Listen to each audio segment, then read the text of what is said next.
So finally मैंने crack कर लिया है कि कैसे फैंटास्टिक फोर मूवी के अंदर डॉक्टर डूम के ना दिखने के बावजूद वो इस मिस्टर फैंटास्टिक का सबसे बड़ा आर्च नेमेसिस बनने वाला है। इसके अलावा कि कैसे फैंटास्टिक फोर की टीम गैलेक्टस को हराएगी। साथ ही साथ मैं आपको बताऊंगा कि असल में गैलेक्टस का पर्पस क्या है। एंड अगर तुम सोच रहे हो कि वो बस प्लैनेट खाता है कॉस्मिक बैलेंस के लिए, ना मुन्ना ना, तुम यहाँ गलत हो। असल में वो खाता है, पूरा वीडियो देखो जानो। तो गाइस सबसे पहले मैं ये चीज क्लियर कर दूं कि इस वीडियो में सिर्फ थ्योरीज होगी, मैं डिटेल्स वगैरह में नहीं जाने वाला। सिर्फ एक डिटेल पे जाऊंगा और वो डिटेल ये है जहां पर हमें ये देखने को मिलता है कि मिस्टर फैंटास्टिक के हाथ में एक छड़ी है। जहां सब कोई इस चीज को अप्रिशिएट कर रहे थे कि मिस्टर फैंटास्टिक का जो ये पावर का रिप्रेजेंटेशन है काफी क्यूट है, मतलब कि काफी तगड़ा है, लेकिन किसी ने भी यहाँ पर इस चीज पे पॉइंट नहीं किया कि इसके हाथ में वो जो छड़ी है वो देखी हुई लग रही है। अगर किसी को याद है तो हम लोगों ने ऐसी ही छड़ी देखी हुई थी थॉर 2 के अंदर, जहां पे इसको जेन फॉस्टर और उसकी टीम ने बनाया हुआ रहता है, जिसके मदद से वो मैलिकेट के शिप एंड उसके लोगों को अर्थ से दूसरे या फिर उसी के प्लेनेट पे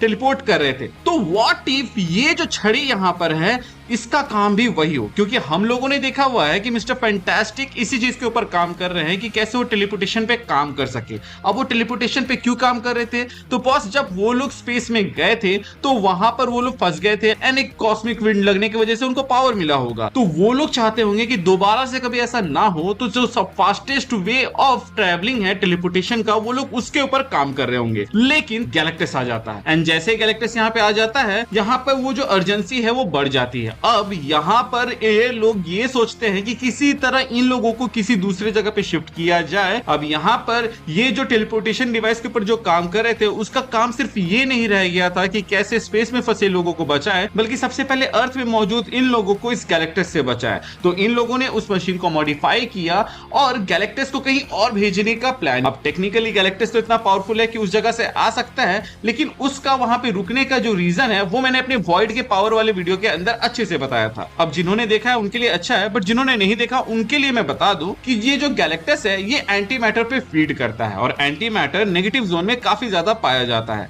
इनफैक्ट अर्थ माइटीएस्ट हीरोज के अंदर एवेंजर्स ने भी गैलेक्टस को नेगेटिव जोन में भेजा था, जहां से वो कभी दोबारा आया ही नहीं, क्योंकि उसको वहां पे जो चाहिए था वो मिल रहा था। तो सेम चीज यहां पर भी हो सकता है कि ये लोग किसी तरीके से इस डिवाइस का इस्तेमाल करके उस जगह को खोज निकाले जहां पे एंटी मैटर ज्यादा है और वो लोग गैलेक्टस को वहां पर भेज दे। लेकिन इसी दरमियान हो सकता है कि फैंटास्टिक फोर भी गैलेक्टस के साथ चले जाए एंड जब ऐसा होगा तो ये लोग नेगेटिव जोन में फंस जाएंगे। अब ये जो नेगेटिव जोन है यही पावर सोर्स होगा वॉइड का, एंड जब बॉब वॉइड को कन्फ्रंट करेगा और सेंट्री में बदल जाएगा, तब वो जिन लोगों को मारा है या फिर के शैडोज में बना दिया है उनको नेगेटिव जोन से वापस लाएगा एंड नेगेटिव जोन से लोगों को किसी दूसरे जगह पे जाते देख रीड उस सिग्नल को फॉलो करते हुए या फिर उसी जरिए से मेन अर्थ पे आ जाएगा। ये एक जरिया है फैंटास्टिक फोर को थंडरबोल्ट से कनेक्ट करने का प्लस एमसीयू में लाने का।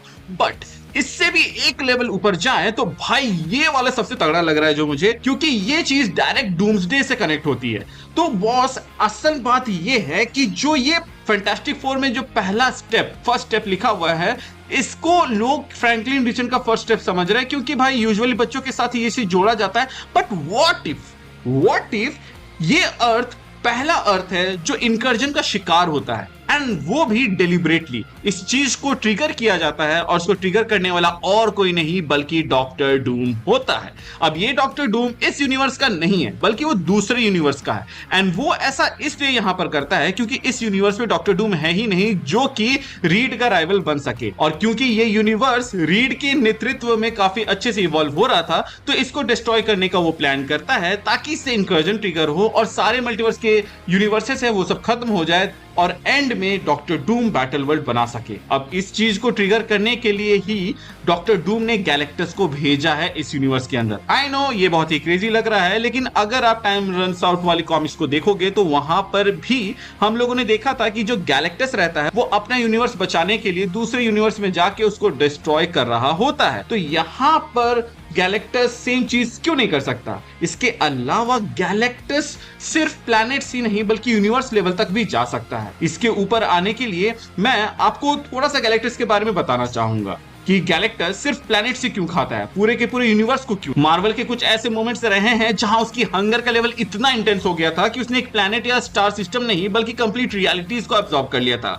और सबसे इंटरेस्टिंग बात यह है कि उसने ये सब मजाक या बदला लेने के लिए नहीं, बल्कि उसने ये सब किया था मल्टीवर्स को बैलेंस में रखने के लिए। इसको अच्छे से समझने के लिए मेरी आगे की बातों को ध्यान से सुनना। सबसे पहली बात तो ये है कि गैलेक्टस की जो ओरिजिन है वो ये है कि वो एक नॉर्मल सा इंसान था जिसका नाम था गैलन। उसका यूनिवर्स मर रहा था, पूरा एक साइकिल खत्म होने जा रहा था, लेकिन तब गैलन मर्ज हो गया एक कॉस्मिक फोर्स के साथ और बन गया गैलेक्टस, एक ऐसी एंटिटी जिसका एग्जिस्टेंस ही एक डाइंग यूनिवर्स के कोलैप्स और नए यूनिवर्स के जन्म के बीच का ब्रिज है। इसका मतलब सिंपल है, गैलेक्टस का स्केल हमारे सोच से भी ज्यादा बड़ा है। वो सिर्फ एक प्लैनेट ईटर नहीं है, वो एक कॉस्मिक नेसेसिटी है। उसका काम है मल्टीवर्स के अंदर बैलेंस मेंटेन करना, चाहे उसके लिए उसे प्लैनेट से क्यों ना खाने पड़े या फिर पूरा एक यूनिवर्स ही। और ये बात सिर्फ थ्योरी नहीं है, इसका सॉलिड प्रूफ हमें कॉमिक्स में भी मिलता है। व्हाट इफ के वॉल्यूम 2 के इशू 70 में गैलेक्टस ने लिटरली पूरा यूनिवर्स कंज्यूम कर लिया था। स्टार्स, प्लैनेट, कॉस्मिक एंटिटी सब उसकी हंगर में चला गया था। ऑफ कोर्स ये एक अल्टरनेट रियलिटी थी, लेकिन ये क्लियरली दिखाता है कि अगर गैलेक्टस के हंगर को कंट्रोल ना किया गया तो वो किस लेवल तक जा सकता है। फिर अर्थ एक्स ट्रायलॉजी, जहां गैलेक्टस का असली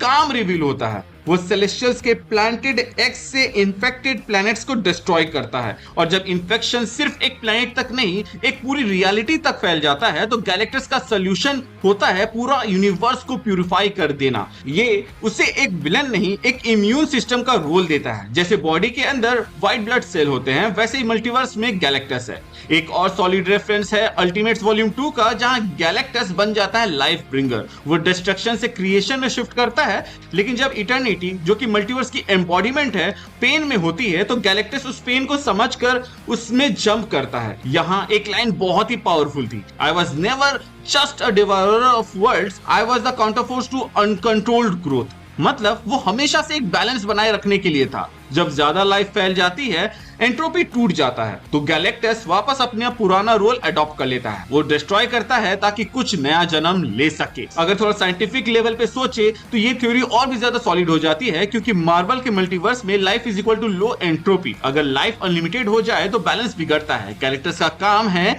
ये एंट्रोपी बैलेंस में रखना। जब प्लैनेट्स इनफ नहीं होते, तब उसका हंगर शिफ्ट हो जाता है टाइमलाइंस, रियलिटीज और यूनिवर्सेस की तरफ। ये कोई ईगो नहीं है, ये एक फंक्शन है, उसका डिजाइन ही ऐसा है। और जब कोई यूनिवर्स इन्फेक्टेड हो जाए, चाहे वो सेलेस्टियल्स हो या फिर कैंसरवर्स हो या फिर किसी ज़ॉम्बी से इन्फेक्टेड हो, तो उस यूनिवर्स को क्लीन करने के लिए गैलेक्टस जाता है, उनको डिस्ट्रॉय करता है ताकि बाकी मल्टीवर्स बचा रहे। इस एंगल को देखो तो गैलेक्टस एक काइंड ऑफ मल्टीवर्सल डॉक्टर है, जिसको पता है कि कब पेशेंट को सेव करना है और कब उसे डिस्कनेक्ट करना है फॉर अ ग्रेटर गुड। अब सोच के देखो तो एमसीयू के लिए यह कितना रिलेवेंट हो सकता है, क्योंकि इनकर्जन्स ऑलरेडी हो रहे हैं और मल्टीवर्स टूटने की कगार में है। इमेजिन करो एक ऐसी एंटिटी आती है जो ये कहती है कि तुम्हारा यूनिवर्स अब इस लायक ही नहीं कि सरवाइव करे, तो मैं इसे एंड करने आया हूं ताकि बाकी टाइमलाइन सरवाइव कर सके। तब गैलेक्टस सिर्फ बड़ा विलन नहीं बनेगा, बल्कि वो एक टेरिफाइंग ट्रूथ बनेगा, एक रिमाइंडर कि यूनिवर्स में सब कुछ इटर्नल नहीं होता। कुछ चीजें मरनी पड़ती है ताकि कुछ नए चीज जन्म ले सके। लेकिन यहां पर जो गैलेक्टस कर रहा होगा वो मेरे ख्याल से in the manipulation of doctor Doom होगा।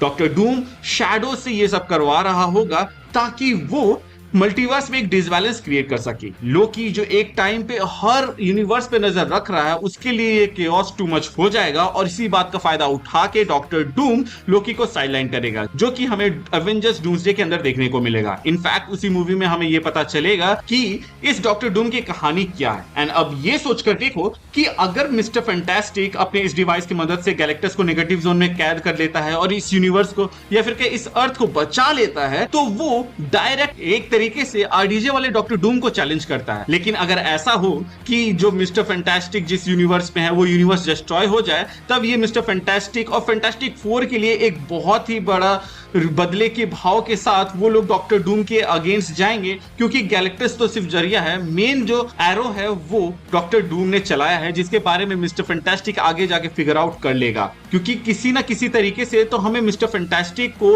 एवेंजर्स डूम्सडे से जोड़ना है। तो यहाँ पर या तो उसका जो यूनिवर्स है मिस्टर फैंटास्टिक का वो इनकर्जन में डिस्ट्रॉय होगा या फिर यहीं पे डिस्ट्रॉय हो जाएगा, या फिर जैसा कि मैंने कहा कि नेगेटिव जोन में ढकेलते ढकेलते फैंटास्टिक फोर भी गैलेक्टस के साथ नेगेटिव जोन में चल जाएगी और नेगेटिव जोन के जरिए वो लोग पहुंचेंगे अपने मेन अर्थ पे, क्योंकि उनको सेंट्री वहां से लाएगा, क्योंकि सेंट्री नेगेटिव जोन से उन लोगों को वापस ला रहा होगा जिसको वॉइड ने वहां पर भेजा था।